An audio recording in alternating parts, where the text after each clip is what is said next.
Hello, this is Yaakov Kronenberg from Jerusalem. Tonight I'm going to give my second class on predicting the future, using as an example the horoscope of the President of the United States, Mr. Obama. Last week we said a couple of things. Last time I gave the class, we said a few things. First of all, the main thing to predict, the main prediction tool is the birth chart. Because from the birth chart you see everything that is sort of in the realm of the possible in the lifetime of the person. All the different astrological techniques for predicting the future, they really only tell you when something will happen. But they can never really indicate what. What is only in the birth chart. And so if you see like indications in the future for certain events, but they're not, they're not indicated in the birth chart, then you can say with pretty much accuracy that those things aren't going to happen. Maybe there'll be an attempt to realize those things or something like that, but in the end they won't be realized. So tonight I want to talk about a few points about the chart of Mr. Obama. Last time we went through his birth chart, and I think we said some interesting things that already, like in the last month, we start to see a lot of I think things that I talked about sort of manifesting themselves. The first thing I think I said was that he's like an Aquarius rising. An Aquarius rising has a tremendous amount of intellectual arrogance, so to speak. In other words, if reality clashes with their vision, with their world intellectual vision, then something is wrong with reality.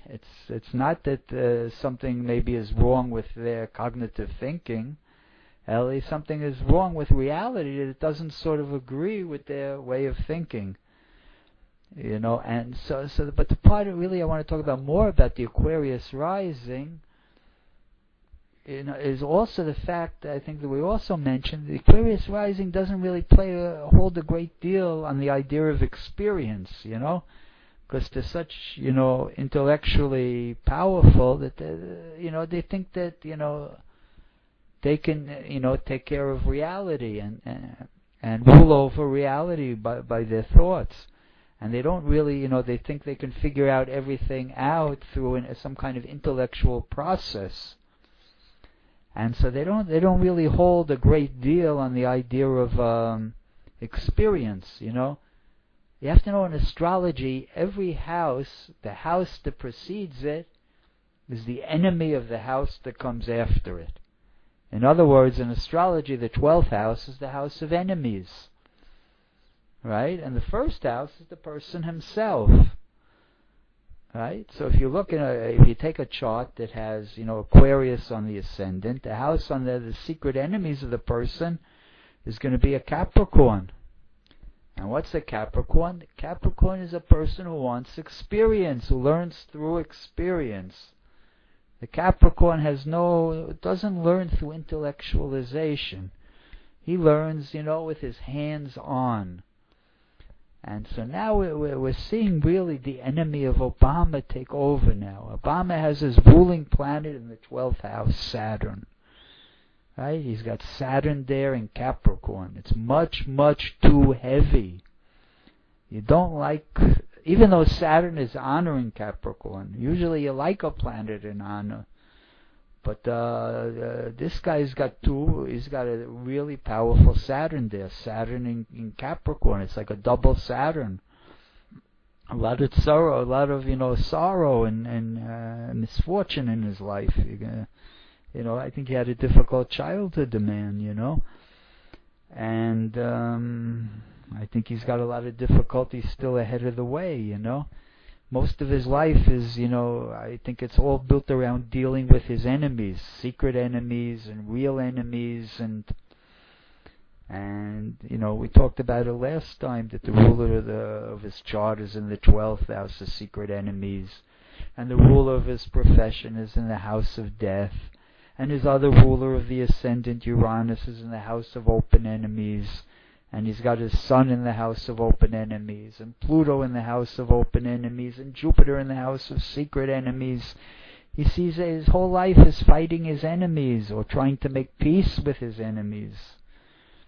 He seems like he's got more chart of trying to make peace with his enemies than to fight them. But in any case, we'll come back to that. What I wanted to talk about first is this lack of importance of experience, you know.